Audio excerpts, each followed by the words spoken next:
Buongiorno a tutti. Vorrei condividere con voi un fatto davvero emozionante che mi è capitato alcuni giorni fa. Abbiamo appena finito una prestigiosa villa, lavoro che ci ha richiesto molto tempo e che, devo dire, al lavoro ultimato ci rende orgogliosi delle nostre capacità e del fatto di portare in giro per l'Europa, credo, senza falsa modestia, l'eccellenza italiana. Il cliente, come spesso accade, non l'abbiamo mai visto. Siamo sempre soliti trattare con architetti, designer, decoratori, eccetera. A lavoro ultimato mi chiama l'architetto per fare un ultimo giro, sistemare i soliti dettagli, dare il classico ritocchino al corridoio che la sera prima è perfetto e la mattina si ritrova con una macchia nera. Entro in villa attraverso il viale e trovo una macchina lussuosissima parcheggiata. Per educazione, come sempre, suono e con la chiave entro.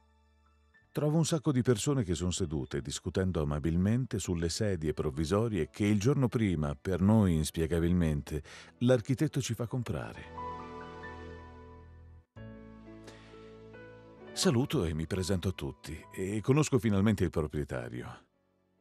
Un signore a primo impatto oserei dire magnetico. Occhiali da vista scuri. Tra me e me penso potrebbe pure levarseli. Ma capisco in una frazione di secondo che è un non vedente. Mi stringe la mano e mi infonde energia positiva, una di quelle persone che subito ci entra in sintonia e simbiosi. Mi ringrazia per i soffitti bianchi, per i decori del salone e per i colori esterni, per tutto, insomma. Ed aggiunge testuali parole. Vede, caro mio, sono cieco dalla nascita. Non so cosa sia il bianco ed il nero. Posso solo immaginarlo. Da una vita compro case, le faccio mie, ma stamattina quando sono entrato qui con la mia nipotina di 9 anni ed ha iniziato a saltellare per quanto erano belli i muri e gridava nonno, nonno, ti racconto la bellezza dei muri, sono come il centro della terra lucido, sono come i marmi di Roma della nonna, e gridava ed era contenta. Una lacrima mi è scesa sul cuore. Ed ho voluto ringraziarla di cuore per aver fatto contenta la mia nipotina.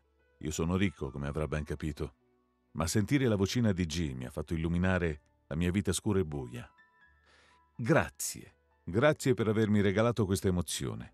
Posso comprare tutto ma non le emozioni. Ho toccato i muri, ho sentito al tatto la fatica, la tenacia, la volontà che ci avete messo.